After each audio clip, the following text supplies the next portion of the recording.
बच्चों के मानसिक और शरीर के विकास के लिए लीजिए किड्स केयर पाउडर, यानी एक ऐसा सॉल्यूशन जो बढ़ाए आपकी मेमोरी पावर, आपके बच्चों को दे पूरी एनर्जी। तो अब बच्चे जब भी मांगे चॉकलेट शेक, दे उनको ये किड्स केयर पाउडर। ये आपको मिले अपने नजदीकी प्ले स्कूल पर या फिर कॉल करें 8010727232 पर। नमस्कार, और आप देख रहे हैं नेशनल लाइव, हमारे प्रोग्राम जिसका नाम है fit India keeps you healthy. जैसा कि आप देख रहे हैं, पिछले कई महीनों से हम लगातार आपको हेल्थ को लेकर अवेयर कर रहे हैं, और इसके लिए आपको सामने हम नए नए एक्सपर्ट लाते हैं जो आपको सजेशन देते हैं हेल्थ के बारे में। और आज हम डॉक्टर योगी अरबी जी से मिलेंगे, और योगी आचार्य जी हैं जिनका 10 साल का एक्सपीरियंस है। सर, आपका बहुत बहुत स्वागत है हमारे इस प्रोग्राम में। जी, सभी दर्शकों को नमस्कार। सभी का बहुत बहुत स्वागत है हमारी तरफ से इस प्रोग्राम में। इस प्रोग्राम को स्पॉन्सर किया है एक्सिको आयुर्वेदा। एक्सिको आयुर्वेदा के लगभग 54 प्रोडक्ट्स हैं जो आयुर्वेदिक हैं और हर्बल्स हैं। सो इसका मार्केट में अवेलेबल है, इसको यूज करें। सर, मैं आपसे जानना चाहूँगा सबसे पहले आपका कि आप योग आचार्य जी हैं, पिछले 10 साल से जुड़े हुए हैं जी। किस तरह का एक्सपीरियंस रहा आपका इस योगा से? योग निसंदेह हमें एक ऐसी हेल्दी लाइफ स्टाइल देता है जिसका दूसरा कोई विकल्प नहीं है जी। जितने भी एक्सरसाइज के पार्ट्स अवेलेबल हैं, जितने भी एक्सरसाइज करने की चीज़ें अवेलेबल हैं, उन सब में योग का जो अनुभव है वो अपना ही और बेहद अलग है। इनफैक्ट अगर बॉडी किसी भी तरह किसी दूसरी चीज़ों में स्टिफ भी हो जाती है तो योग आके वहाँ से आपको ना सिर्फ स्टिफनेस दूर करता है बल्कि एक अलग लेवल पे ले जाता है।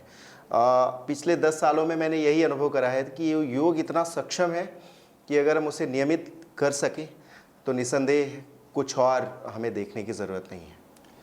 सर, पिछले 10 साल से आप जुड़े हैं योग से। जी। अगर मैं बात करूं, आपके पास बहुत तरह के लोग आते होंगे योग सीखने के लिए। जी।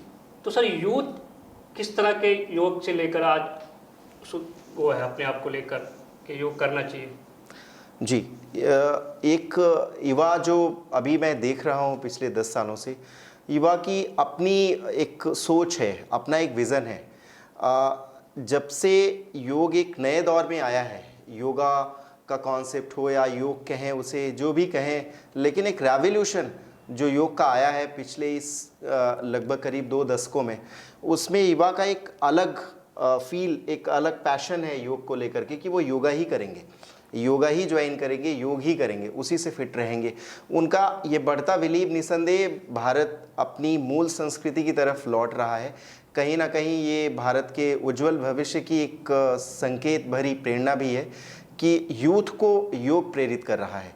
ये पिछले 10 सालों में मैंने बिल्कुल लाइव देखा है, जीवन देखा है अपने आंखों के सामने कि लोगों के कोटेशंस जब आते हैं हमारे पास कि हमें योग ही करना है सर, कुछ और पार्ट्स नहीं करना है, तो वो बहुत सुकून देता है कि अपनी संस्कृति के बिलीव में लौट रहे हैं, अपनी चीज़ों को पहचान रहे हैं, वो महसूस कर रहे हैं। बिल्कुल सर। सर, बात करें हम सर पिछले 2020 की बात करें तो सर उसमें एक देखा गया कि यूथ खासकर जो डिप्रेशन के बहुत शिकार हुए हैं। जी। तो सर, योग किस तरह से हेल्प करता है मेंटल इशू पे, मेंटल रोग पे? जी, निसंदेह ये बहुत अच्छा सवाल है आपका सहनवार जी। मेंटल स्ट्रेस को जो झेल रहा है यूथ, उसके लिए योग का जो एक वर्क है सहनवार जी, वो एक कंप्लीट वेलनेस केयर की तरह होता है।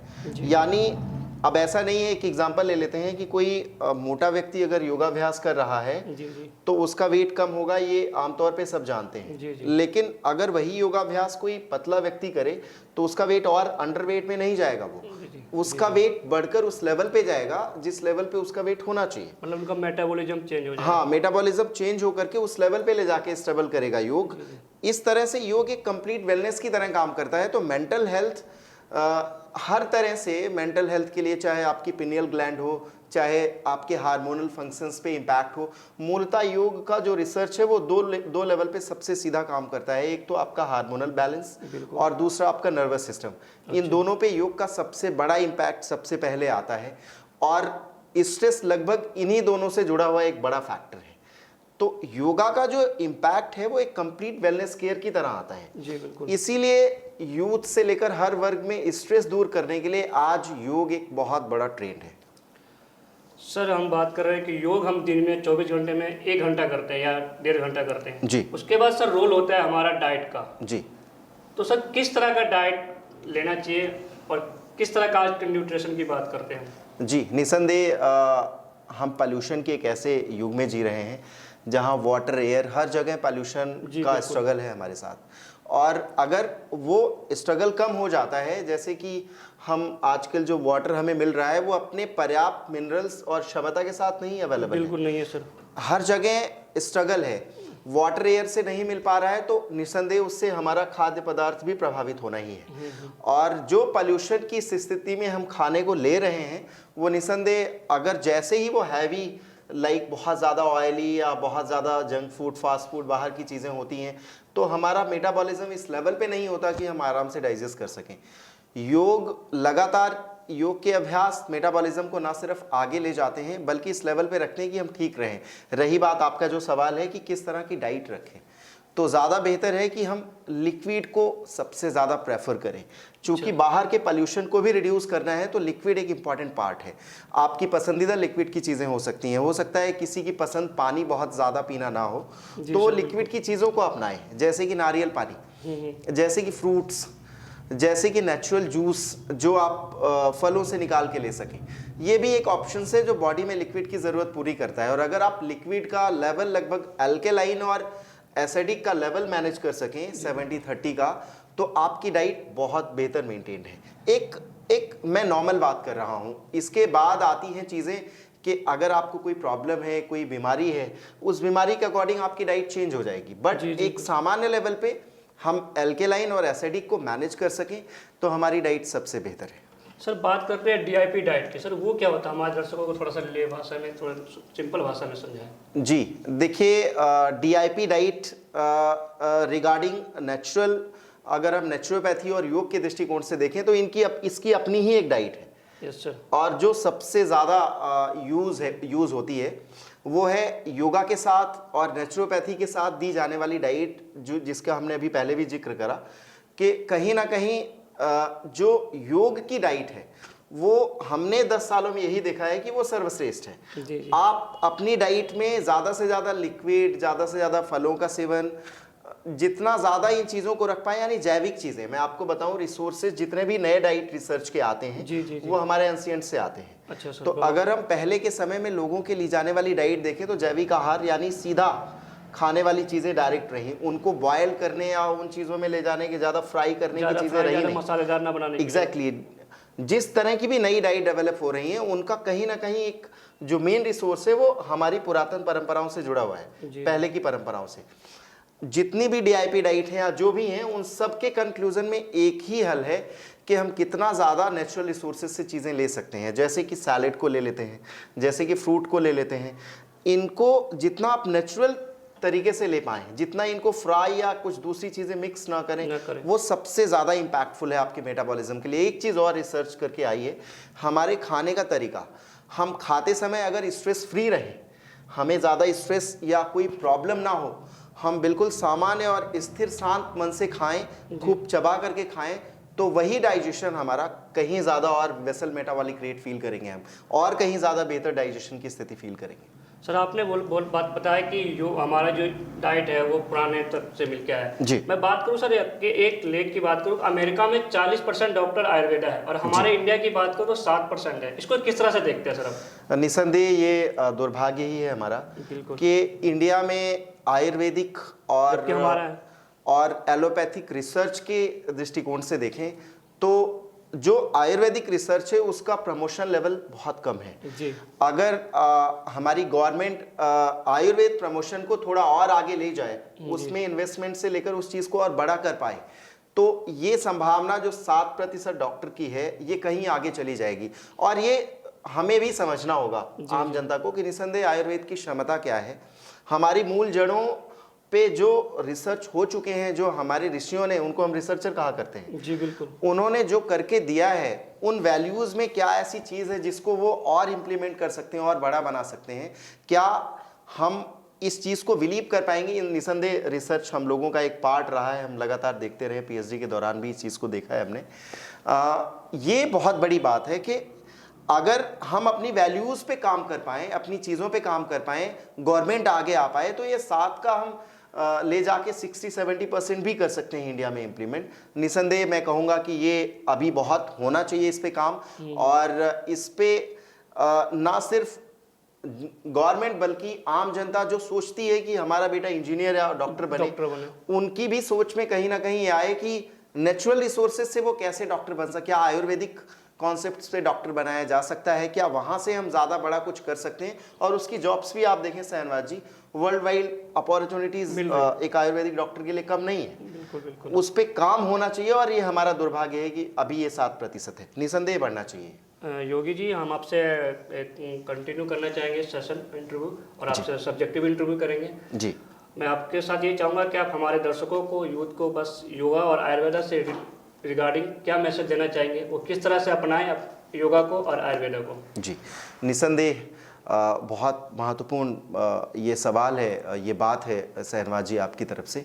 मैं सभी यूथ को ये मैसेज देना चाहूँगा कि योग को देखने के लिए एक विज़न डेवलप करें। आप कोई भी एक्सरसाइज करते हैं, आप स्विमिंग, साइकिलिंग, वॉक, कार्डियो, कुछ भी करते हैं, आप निसंदेह करें, आपके हेल्थ के लिए बहुत आवश्यक है एक्सरसाइज। और एक सर्कल है 100% के आपके चक्रा का, लाइफ हेल्थ चक्रा का, जी बिल्कुल, जिनमें 30% आपकी डाइट है, 30% आपकी एक्सरसाइज है और 30% आपकी नींद है। केवल 10% मेडिसिन है आपकी लाइफ में, वो भी किसी इमरजेंसी कंडीशंस में। यानी मेडिसिन जो आज 60-70% जीवन चला रही है, वो उसका रोल केवल 10% है। तो हम इस चीज़ को समझ पाएँ कि हम हेल्दी डाइट अपना सकें, हम प्रकृति से प्रेरित हो सकें कि क्या जैविक चीज़ों को हम ज़्यादा ले पाएंगे, क्या हम अपनी उन आदतों को, जो बर्गर, पिज़्ज़ा, जो जंक फूड, फास्ट फूड, हम आगे ले जा रहे हैं अपनी लाइफ में। फास्ट लाइफ है, निसंदेह चैलेंज है कि जल्दी क्या खाएं, पर जल्दी खाने की चीज़ें आप अपने जैविक चीज़ों से भी बना सकते हैं। आप स्प्राउट से बना सकते हैं, आप अपनी फ्रूट और आप अपने सैलेड से बना सकते हैं। आप इस तरह की कुछ चीज़ें डेवलप करें अपनी आदतों में। सुबह का ब्रेकफास्ट जल्दी है तो इसको कितना ले सकते हैं, स्नैक्स ले रहे हैं तो स्नैक्स की चीज़ों को कैसे आप ऐसे बना पाएंगे कि वो ज़्यादा नेचुरल रिसोर्सेज से, डायरेक्ट जैविक चीज़ों से मिक्स्ड हों, वो बना सकते हैं। 30% हेल्दी डाइट को जो आप अपनी ज़िंदगी में कर सकते हैं उसे सोचें और उसे चेंज करें और उसे बनाने की कोशिश करें। एक्सरसाइज आप निसंदेह चलाते रहें। योग को देखने का एक विज़न तैयार करें कि स्ट्रेस और आपकी बॉडी को एक कंप्लीट बैलेंस जो दे सकता है, जो आज का स्ट्रेस है उसको रिड्यूस कर सकता है, उसमें योग में निसंदेह सबसे ज़्यादा बढ़कर क्षमता है। अगर आप अपनी एक्सरसाइज से अपने स्ट्रेस को, अपने चैलेंजेस को नहीं कवर कर पा रहे हैं तो निसंदेह आप योग अपनाएं। कहीं से भी कैसे भी योग अपनाएं। ना सिर्फ कुछ ना कर पाएँ तो प्राणायाम करें, मेडिटेशन के कुछ हिस्से 10 मिनट ही दें। इनफैक्ट 10 मिनट्स योगा एक कॉन्सेप्ट डेवलप हुआ जिसको लेकर आगे जाया गया कि लोग 10 मिनट तो अपनाएं कम से कम। वो उसका मेन पर्पज़ स्ट्रेस को कम करना ही था। तो 30% डाइट हो गई, 30% आपकी एक्सरसाइज हो गई। एक्सरसाइज में आप थोड़ा सा, ना सिर्फ 10 मिनट योगा, 15 मिनट योगा, जितना भी अपना सकें अपनी आदतों से। अगर आप नए हैं तो आप योगा के साथ निसंदेह बहुत ज़्यादा इंजॉय कर सकते हैं, वहाँ से शुरू कर सकते हैं। और 30% आपकी नींद बहुत इंपॉर्टेंट चैलेंज है। इनफैक्ट 31st सेंचुरी में अगर आप देखते हैं तो शायद टॉप 3 में सबसे बड़ी एक चीज़ उभर कर आई है, वो नींद की चुनौती। जी बिल्कुल, नींद पूरा ना हो पाना। इंसोमानिया अकेले ही प्रॉब्लम नहीं है, हजारों ऐसी प्रॉब्लम्स हैं जिन वजह से हम नींद का चैलेंज झेल रहे हैं। वो स्ट्रेस जो कारपोरेट का, जो आप ऑफिस से लेकर आए, वो चलता ही चलता रहता है दिमाग में। उस वजह से बहुत सारे रीजंस हैं जो नींद नहीं आती है। इस दिशा में योग एक बहुत बड़ी चीज़ है, योग एक बहुत बड़ा प्रयोग है जिसको देखना चाहिए आपको। अगर आप नींद के संघर्ष को झेल रहे हैं तो आपको योग अपना के देखना चाहिए। निसंदेह योग आपको मदद करेगा। आपकी नींद, अगर मैं कहूँ तो ऐसे बहुत सारे रिसर्च हुए हैं अभी रिसेंटली कि विद इन 3 वीक्स अगर आप लगातार योगाभ्यास करते हैं तो आपकी नींद में 20-30% चेंजेस आ जाते हैं। और ये कम नहीं है जिस चैलेंज को आप झेल रहे हैं, चूंकि वो कंसिस्टेंसी है, वो चैलेंज कम नहीं किया जा सकता। नींद की दिशा में छोटे मोटे टिप्स मैं ज़रूर अपने देना चाहूँगा। नींद की दिशा में महत्वपूर्ण है सबसे कि अगर आप ड्रॉप कर सके अपने नेज़ल को, अपने नाक को, सबसे बेहतर तरीका तो देसी गाय के घी का डालना है, जो थोड़ा गुनगुना करके यहाँ की स्किन के बराबर गर्म करके डाल सकते हैं। दूसरा ऑप्शन है पैर के तलवों में मालिश। और योग के दृष्टिकोण से योग निद्रा के कुछ तरीके, यानी आप अपने आप को शवासन में ले जाएं, बॉडी को बिना पिलो के बिल्कुल, मैं एक सामान्य बात कर रहा हूँ, उनको जिनको कोई प्रॉब्लम है, जिनको हाइपरटेंशन बहुत ज़्यादा है या चीज़ें हैं, वो एक डॉक्टर या बेहतर प्रेस्क्रिप्शंस में ही करें। मैं नॉर्मल सजेस्ट कर रहा हूँ, पिलो हटा दें, सीधा लेट जाएं, बॉडी को बिल्कुल डिटैच छोड़ दें, पूरी बॉडी छोड़ते जाएं, शवासन करने की कोशिश करें, वो और बेहतर होगा। ड्रॉपर लगातार चलता रहेगा, पैर के तलवों में और हाथ में मालिश रहेगी, निसंदेह आपको गहरी नींद में ये मदद करेगी। बहुत छोटी सी टिप्स हैं ये, बहुत छोटी सी कोशिशें हैं। बाकी 10 minute 15 minute regular yoga 3 weeks में आपकी नींद को बहुत मदद करेगा, 20 to 30%। मुझे आशा है अपनी युवाओं से कि पिछली इस कड़ी के जो आप अभी हेल्थ अवेयरनेस प्रोग्राम चला रहे हैं, उन कड़ियों से जो दर्शक जुड़े हैं, आज की कड़ी से जो दर्शक जुड़े हुए हैं, जिन तक ये मैसेज पहुंच रहा है, वो सब इस दिशा में प्रयास करेंगे और नए सिरे से सोचेंगे कि अपने हेल्थ को कैसे और आगे और बेहतर किया जाए। बहुत बहुत धन्यवाद। जी, योगी जी ने बताया, उन पे अमल करें। किस तरह की डाइट, किस तरह का अपने लाइफ में, अपने जीवन में कम से कम 10 मिनट 15 मिनट डेली एक्सरसाइज करें, योगा को अपनाएं और आयुर्वेदा को अपनाएं। खासकर सर ने बताया नींद के बारे में, किस तरह के सर ने बताया कि देसी गाय का घी यूज करना है, किस तरह के तलवे में मतलब मालिश करना है, वो चीज़ को भी अपनाएं और इससे जीवन में हेल्थी रहें, स्वस्थ रहें। मैं शाहनवाज अली, कैमरे के पीछे आकाश।